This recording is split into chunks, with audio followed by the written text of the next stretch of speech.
I'm very, very excited to bring up our next guests, one of the world's greatest athletes of all time, and her business partner, Allison Rapaport, Serena Williams from Serena Ventures, and I'm going to be moderating it. Let's get them up here. Let's go. Serena, you walked off of the court for what was theoretically the last time at the US Open. And for the first time, there wasn't another tournament kind of on the horizon. Yeah. So it feels a little bit like the first 4 weeks of the rest of your life, and I'm just wondering how you've spent it. It's been interesting. As you may know, I started this company, Serena Ventures, a while ago, and a part of me just kind of jumped right into that. Actually, Allison and I, we were in New York at the time. We were just having tons of meetings, and it was really great because it was like, I didn't really even think about the whole retirement. I still haven't really thought about it, but I did wake up the other day and I went on the court and I was like, oh, for the first time in my life, I'm not playing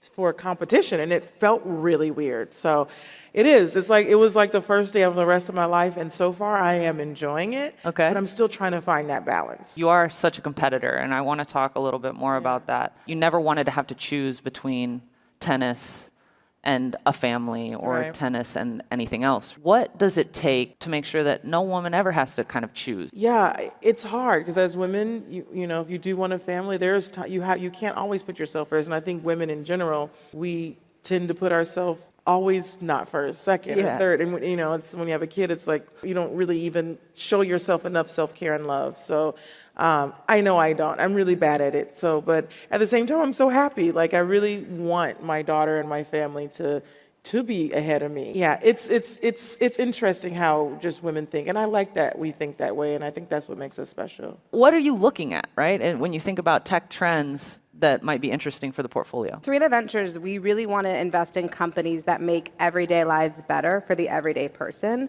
and solve problems that disproportionately affect women and people of color. They're systematically overlooked within the venture community.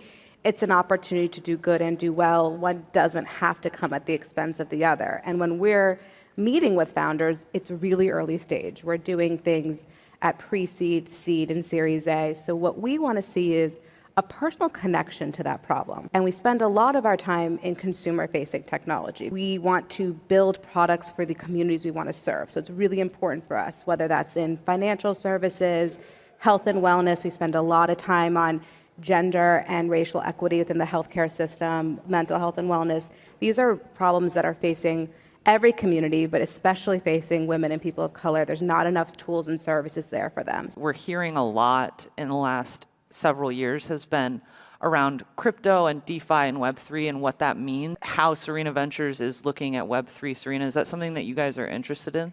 We can't have a VC company and not have a foot in Web3 at all because, it is the future. It is something, but we want to make sure we're really thoughtful about the process. We always think of how do we actually have a foot in and to continue to invest in things that make everyday lives people better, but in the Web3 space. That was the whole goal of Web3, and I still think it is in crypto. And so how do we just make sure that we don't lose that in the hype and that had happened, and kind of the original first movers weren't necessarily the masses that we're going to serve, but we're still in the beginning stages. There's a lot of opportunity for us to really make it. How do you think about diversity from the LP side of things? It was super important to us and something we spent a lot of time. I think about 40% of our LPs are women or people of color. Wow. So made a really big effort to include people who looked like us and looked like the people we were serving, and made strategic decisions about how we thought about check size and who we let in, because we wanted to open the door. We wanted to open the table up to everyone. What is the kind of like strength-weakness dynamic between you and Serena? I would say Serena is the best picker I've ever met. Like, really? She can meet a company, and with it, she reads people better than anyone. And she can meet someone and instantly know, I want to know them more, I want to know their story, or just say, this isn't for us. She's amazing at that first meeting. She's able to ask insightful questions, understand someone's true motivations, really see if they're the type of founder we want to work with for the next 7-10 years. Branding, marketing, who's built a better brand than her? Obviously, she understands how to do that, how to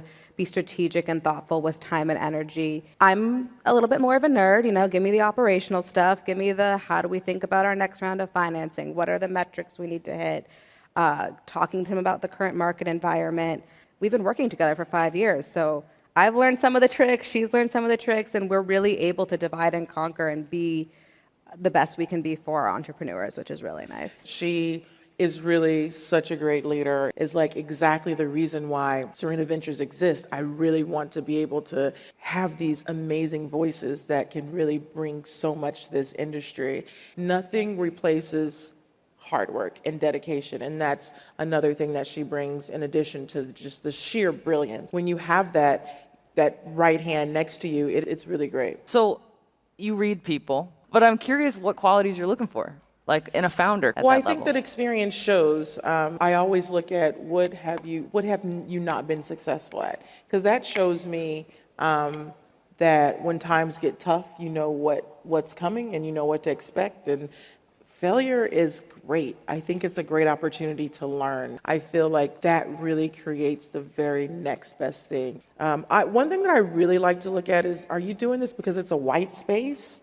Are you doing this because it's something that's near and dear to you? I've found that usually when it's near and dear to you and there's a space available for it, That's the winning combo. That's the winning combo. But if you're doing it because, oh, you see it's a great opportunity and it's a great something that can be done here, then no matter how big and open it is, it generally is never as good as someone that really has something to that is passionate, that they're actually passionate about. I'm curious for you if you have kind of an instant litmus test or an instant understanding when a founder is coming to you and it feels like what they want most is for you to tweet. We wouldn't have started a venture firm and raised a fund if we were just trying to be a Serena Williams Adstagram. Yeah. That wasn't the goal of this. The goal was to really take those board seats, help people build companies. We want to support our founders. We love them. We invest in them because we believe in them. So naturally, we are going to talk about them because we're excited about them.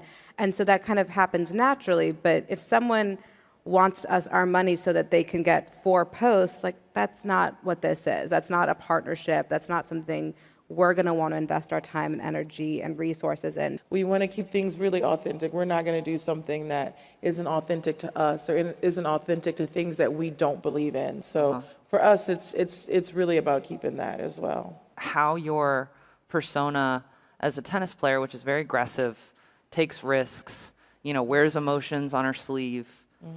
How does that translate, if at all, to you as a VC?